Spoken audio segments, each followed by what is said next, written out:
le terrorisme, particulièrement le terrorisme au milieu de la jeunesse. Lorsqu'on parle de stratégie, il y a plusieurs parties prenantes qui viennent à la manœuvre. Effectivement, tout ce que nous sommes en train d'envisager devrait aller au profit de la jeunesse. Mais vous savez, la plupart de nos États sont des États qui n'ont pas les moyens de leur politique. C'est des États qui n'ont pas assez de ressources.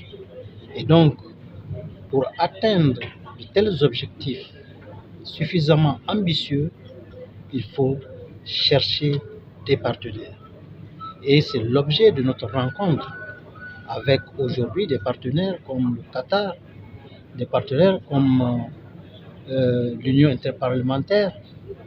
Donc, tant de partenaires qui sont là aujourd'hui à Lomé pour réfléchir avec nous afin de voir comment permettre à chacune des composantes d'apporter sa contribution et de garantir un accompagnement pour notre jeunesse. Parce qu'il s'agit de cela. Il faudrait que nous nous efforcions à occuper cette jeunesse, à faire en sorte que cette jeunesse aussi participe à la prise de décision, que cette jeunesse soit autonome.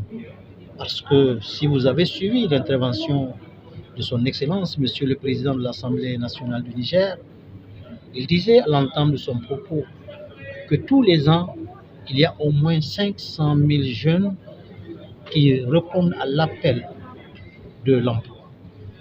500 000 jeunes, vous imaginez, lorsque un pays, à raison de ses faibles moyens, ne peut même pas fixer les 10 ou 20%, vous imaginez, année après année, quel cumul aurions-nous engrangé autour de cette jeunesse. Et donc, c'est là le grand défi. Et il faut que nous, dans le cadre de nos pays respectifs, travaillons pour que nous absorbions cette jeunesse, pour que nous donnions à cette jeunesse du travail, pour que nous fassions en sorte que l'oisiveté dans laquelle végète cette jeunesse, cette oisiveté diminue, sinon qu'elle disparaisse totalement.